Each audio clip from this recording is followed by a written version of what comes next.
तिनका तिनका तुमके सपना एक बनाया।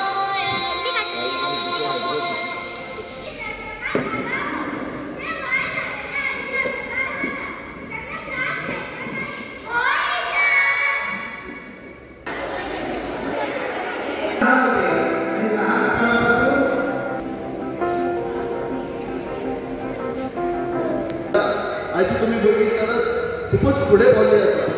हांव संपूर्ण शाळेचे चडाचो देव बरें करूं म्हणटा, कित्याक ते 70 खातीर तेणी बाल उत्सव सारको असो कार्यक्रम घडोवन हाडला। कारण तर आयचो जो युग आसा तो मोबायलाचो युग आसा, डिजिटल युग आसा। आमची जर भुरगीं जेन्ना शाळा सुटता तेन्ना सुटी जाता तेन्ना सदांच मोबायलाचेर आसता, आनी अशा तरेचो तुमी महोत्सव उत्सव केलो म्हण हांगासर भुरगीं मनसत्व येवन नाचली, खेळ्ळी, फुल्ली, ती स्वता जावन जगली। हांव भाशण वगैरे काय करतना हांव आयज फक्त ह्या शाळे खातीर एक पत्र बरयलां, आनी तें पत्र वाचपाची म्हाका विनंती जायची आसा।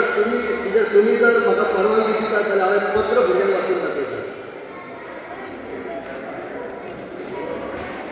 पत्र इतलें लागून बरयलें की आमी पत्र कशें बरोवप हे शाळेंत शिकता, पण आयच्या जमान्यान वॉट्सॅप आसा, मेल आसा, फटाफट कशें टायप करता। वॉट्सॅपार सुद्दां आमी शॉर्टकट फॉर्मान बरयता, पण हांवें मराठी पत्र बरोवपाचो एक प्रयत्न केलो। म्हाजी मराठी मातशी वीक आसा, कितें वयर सकयल जाल्यार तुमी सगळ्यांनी समजून घेवचें।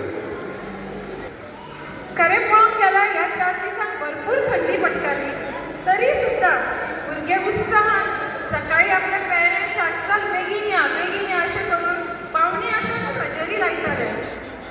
विचारल्या उपरांत कळटालें की तांकां ती उमेद येयली हांगा कितें शिकताले ते पळोवन, आनी चल एकदां बेगीन या अशें म्हणून ते पेरंट्सांक सांगताले चल बेगीन या, आनी 7:45 ते 8:15 म्हणल्यार सगळीं भुरगीं हजर जातालीं। आनी हितून सगळे पालक थोड्यांचे आजोबा आजी वेळ काडून तांकां टायमार पावयताले, परत व्हरोंक येताले। म्हणून हांव सगळ्या भुरग्यांचे आनी पालकांचे आजोबा आजींचे मना पासून आभार मानता।